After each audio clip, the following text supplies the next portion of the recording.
Hey everyone, I'm Coral. Welcome back to my channel. I'm here today with the books that I bought in February. I am very excited for the batch of books that I found this month.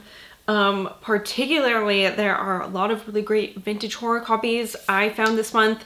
I've had a little bit of a dry spell with those. I just haven't been able to find very many that are, ones that I want. In a condition that I find acceptable for a price that I can afford, but I've got quite a few here. I'm very excited about it. I can't wait to show you guys. I found one in particular that I am so excited about. Okay, so I'm gonna start out here with a point horror book that I found. This is Mother's Helper by A. Bates, who I've got a couple of their books. This is about Becky, of course. I'd really love to know how many Beckys are in like the Point books and the Fear Street books. It seems like there's probably a lot of Beckys, but Becky, she is hired as a mother's helper over the summer, and she's very excited for this opportunity to save up for college, but she is kind of away from home. It makes it seem like she's, I believe, on an island. I don't know where, but she is on an island with this family who basically she's like a nanny, right? But I like the term mother's helper, and I believe I read a Fear Street book this summer, One Evil Summer by R.L. Stein, and I believe that the young woman that they hire, they also call her a mother's helper instead of a nanny. Becky is a mother's helper, and accidents start happening, and we just don't have any further indication of what those accidents might be, but there are accidents and they are happening. I also found, this is one of the Fear Street super chillers, and this is Kiss Goodnight by R.L. Stein, and this one is beach vampires, which just seems like such a really hilarious combination of themes. Vampires on the beach. It seems like the last place vampires would want to be, but maybe there's something special about these vampires that makes them able to hang out on the beach, or maybe they just hang out on the beach at night, but they're there on the beach. I also found another Goosebumps book. This is one of the like choose your own adventure ones. The reader beware, you choose the scare, give yourself goosebumps line that they did with these really excellent holographic covers. This is number 2, and this is TikTok You're Dead.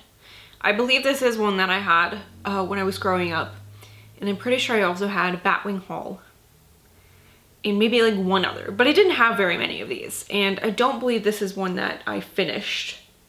But yeah, it's choose your own adventure. Like, you can't go wrong. I also found a vintage true crime. This is A Rage to Kill and Other True Cases. This is one of Anne Rule's Crime Files books, number 6. In these ones, usually there's like a bigger main story and then a couple smaller true crime stories. I really like these because, I just really love Anne Rule's writing. She's such a really empathetic true crime writer. Sometimes it's a little salacious, but she's definitely not as salacious as some that I've read. And these crime files in particular, I think, bring to light a lot of cases that I've never heard of. There is one that's really, it just sticks in my mind, of a young woman who disappeared, and forever, they thought it was a murder and it turned out not to be, and it was just like a really tragic accident, and they couldn't find her body.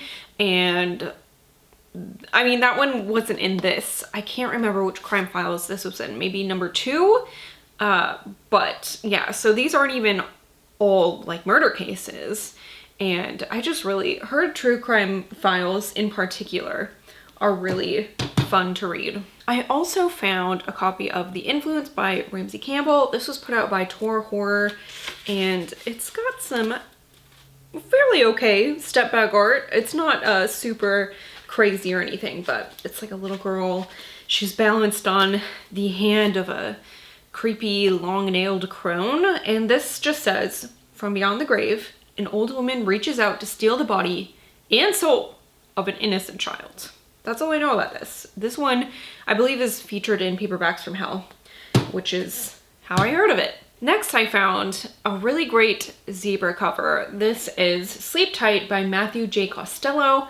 Unfortunately, the copy I found does have some wear on it. It looks like it's just been rubbed a lot. But it's otherwise in very good condition. So it's a little bit of a shame that the cover is worn down. But this is about these disappearances happening in this small town, and as this is happening, some children are having dreams of somebody called the Tall Man. And it just sounds like a really, you know, typical vintage horror that Zebra pumped out. Next is one I hadn't heard of before I found it. This is Ariel by Lawrence Block, and the synopsis says, a strange house in Old Charleston, a strange child born under a cloud of evil. Ariel is hidden away in her room, piping away on her flute. Ariel is the calm, quiet center of a tornado of killing. Ariel is the key to the deaths that started a century before her birth, and which may never end. So, is the baby evil? I can't really tell. Children love her, adults fear her, evil uses her. I can't imagine an infant playing a flute, but maybe Ariel's not quite as tiny as this book cover portrays. I'll have to find out. I also found Ghost House by Claire McNally. This was put out by an imprint called Corgi, which I thought was really funny. And then I also saw like two others. I don't know if it's just, I talked about this in like my last haul where I don't know if it's that I know there's an imprint called Corgi and now I'm seeing it more often, or if it's just a coincidence and I'm just seeing these things all together. I don't know. Anyways, this sounds like, and I haven't read any of Claire McNally's books, but I own a couple, and this seems like it's you know, the kind of thing that she likes to write about, where there is a family, a young child, and now this young child is under the influence of like a ghost or the house or something evil. So that's, I think, all there is to this one. But I really love that it says, even more chilling than Virginia Andrews, not even Flowers in the Attic prepares you for Ghost House. So of course, you know, they're really hyping it up. Will it be better than Flowers in the Attic?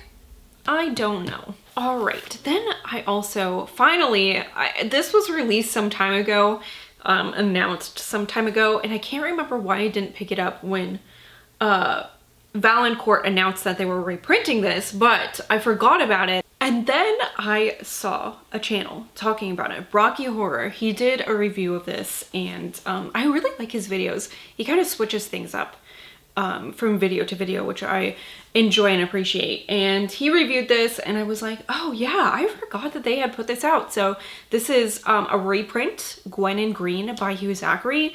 Valancourt printed this under their Paperbacks from Hell. It was a book featured in Paperbacks from Hell.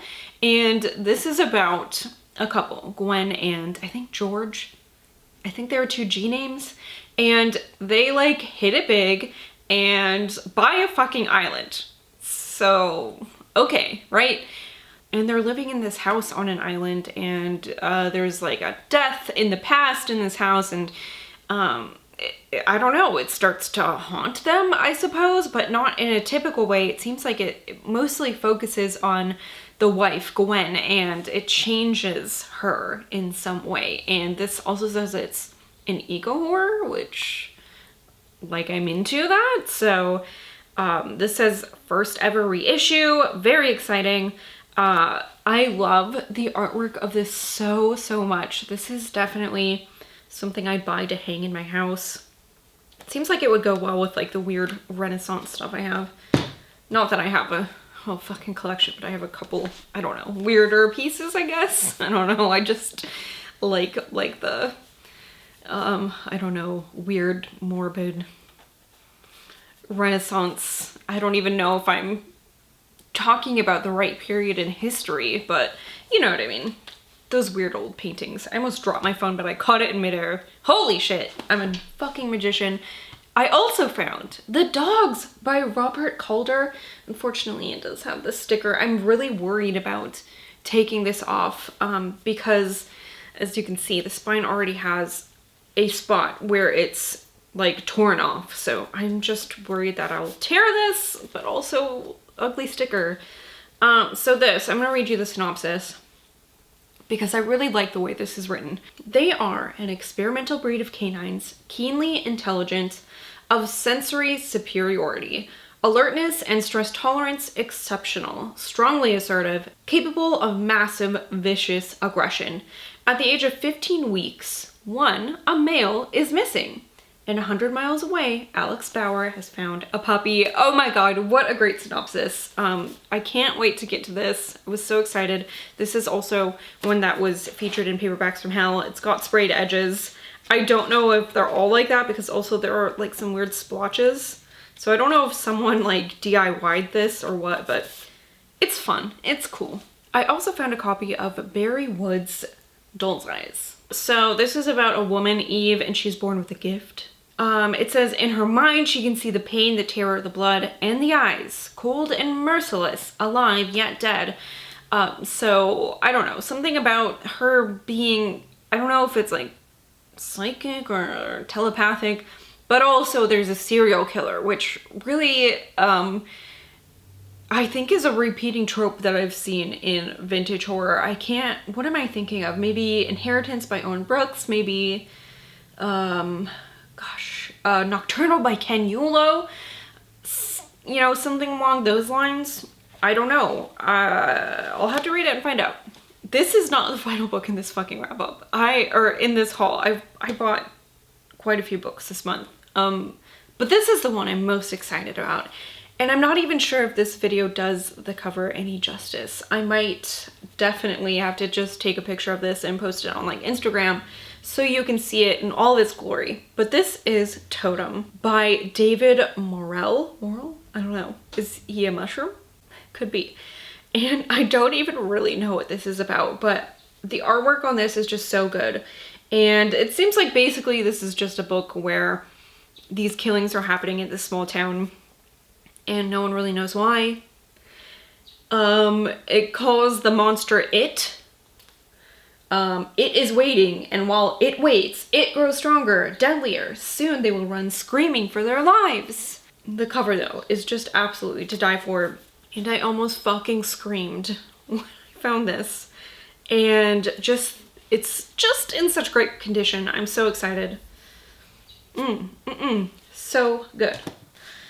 The cover, I don't know if the story's any good. Some, you know, these are really hit or miss, but the cover, excellent.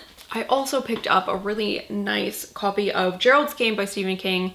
This is one of the hardcovers that I don't own, but I've read this. I've read this twice, I believe. This is a Stephen King book. This is about a husband and a wife, and they're at their cabin and they're about to have sex. The wife is tied or handcuffed, really, to the bed, the posts, and her husband fucking keels over and she's stuck there. I can't imagine a worse situation to be in. This is, it's not my favorite Stephen King, but it is, I think, one of the most terrifying in a way. And it's just got a really gnarly body horror scene that I will think of for the rest of my life, probably.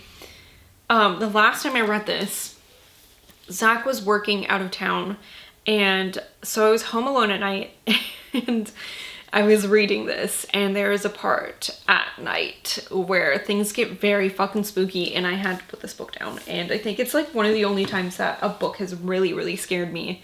It's just so visceral and spooky, and ooh, it's a good book. It's just not my favorite Stephen King. I also found A Simple Plan by Scott Smith. I, you know, just really wanted to read Scott Smith's only other book that he's ever written, and the dust jacket on this says it's his debut.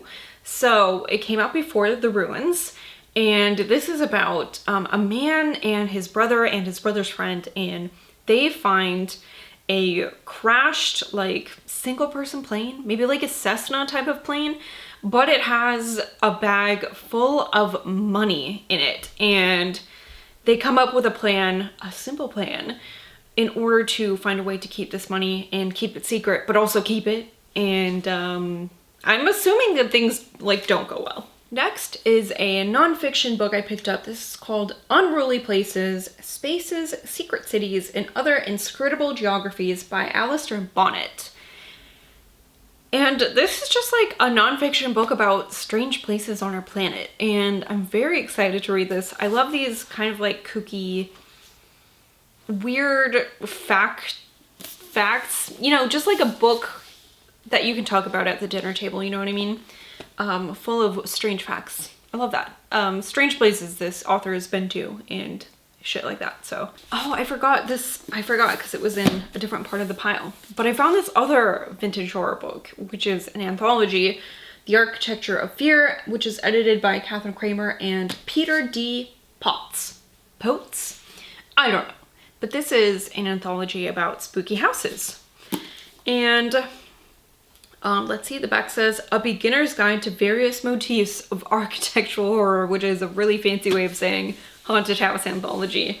So yeah, I mean, it's in really nice condition and I'm gonna put it on my bookshelf. Let's see, the rest of the books I bought this month were new and also newer than these vintage books.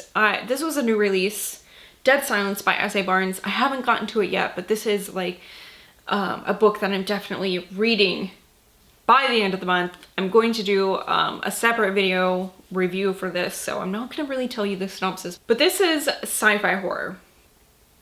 Takes place in outer space on a ship.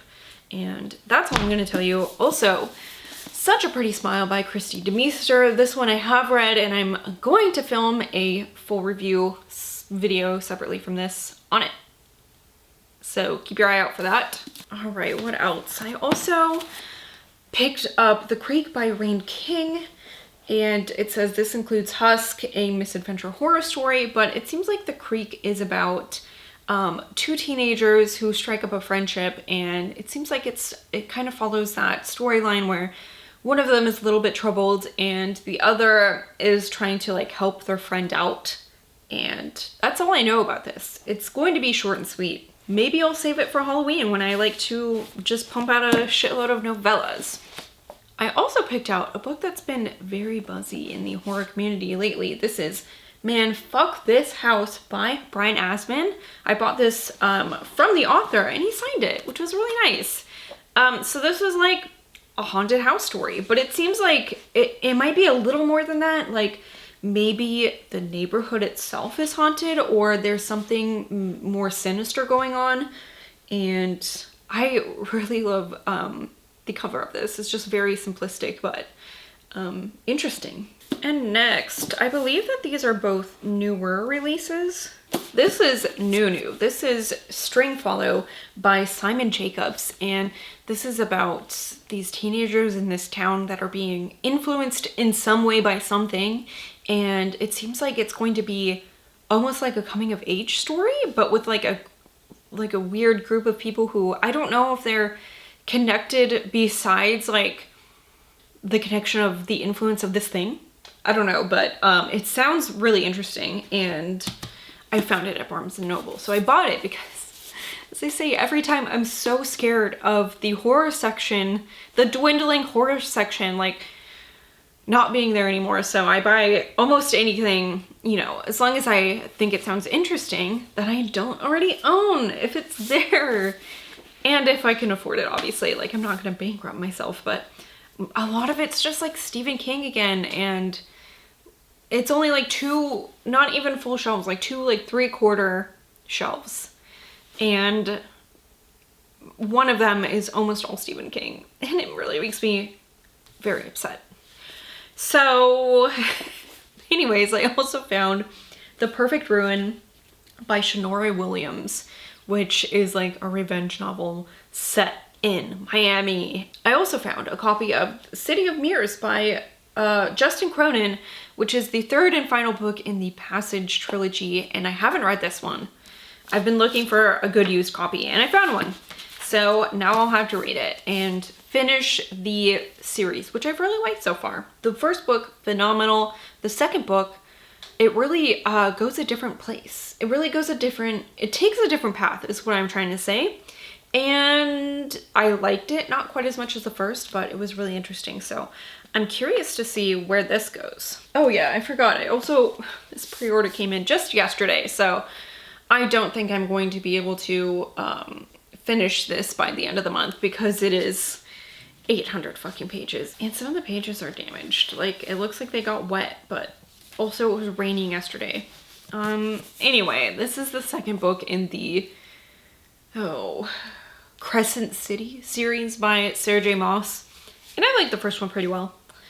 I like it enough to, pick up the second one. Inexplicably, I just really end up having a fun time reading Sarah J. Maas's books, even though she just has the same characters over and over, just in like different settings and with different names and shit like that. She just really has a type that she likes, and that is definitely a big, strong man who is hundreds of years old with wings. And that big, strong, 100-year-old winged man always falls in love with like a 20-year-old human.